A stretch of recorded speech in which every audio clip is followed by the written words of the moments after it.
Le régime de Yaoundé agit-il désormais en état policier, comme le pensent certains acteurs politiques?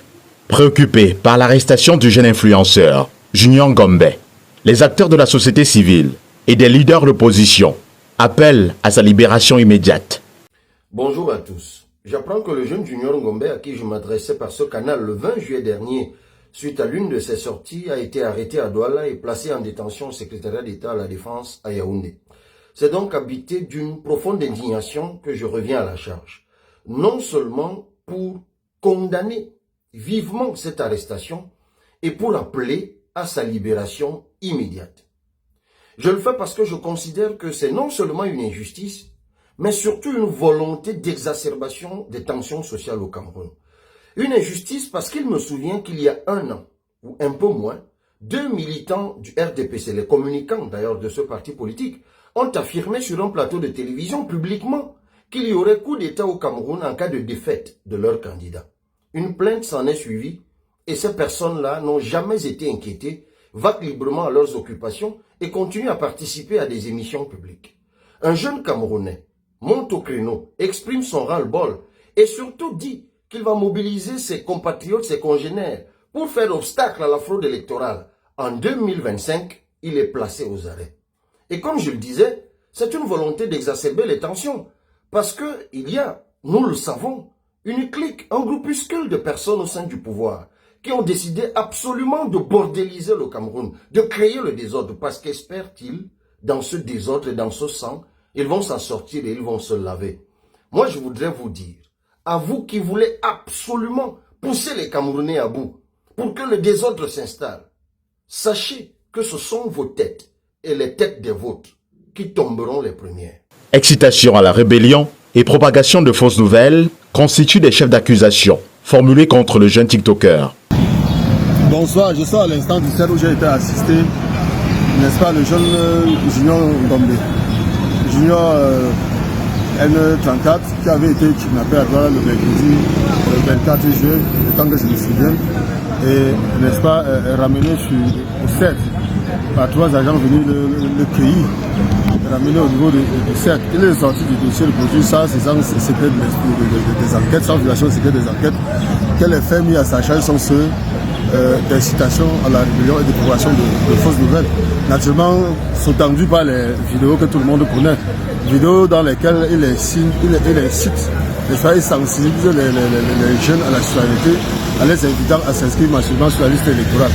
Pour ce qui le concerne, son état physique est bien, il est moralement calé. Cependant, j'ai eu dit qu'il souffrait un peu de palud, ce qui va être dû au fait du changement climatique. Il était aussi enrhumé, mais il se porte bien, il n'a pas été torturé.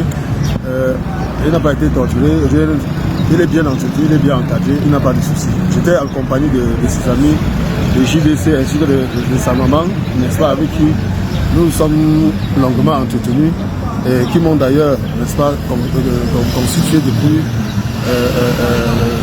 le groupement de compagnie gendarmerie de Douala jusqu'au CERF que je venais de quitter tout à l'heure.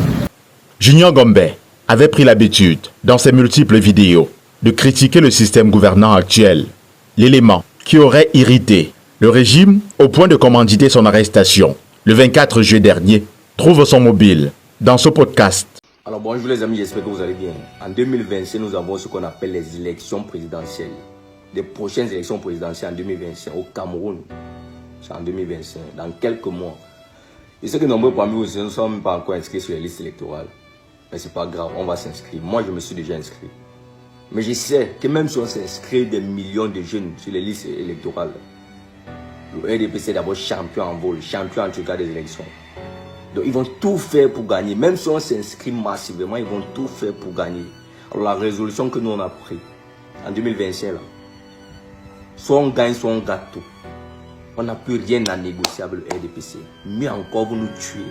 On meurt. On n'a plus peur de la mort. Mieux encore, vous nous tuez. Puis de rester sur le règne du RDPC encore.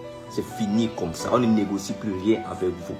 Dans l'une de ses dernières vidéos, devenue virale avant son interpellation, Junior Ngombe s'indignait contre le silence des Camerounais suite à l'arrestation, une semaine plus tôt, de l'activiste Raymond Kota, un farouche opposant au système en place, arrêté au Gabon, puis extradé au Cameroun d'après des sources concordantes.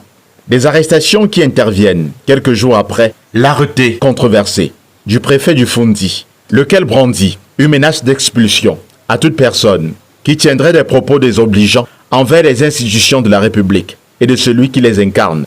Une mesure qui épouse la même logique que la mise en garde préalable formulée par le ministre de l'administration territoriale à l'attention de certains leaders de partis politiques de l'opposition.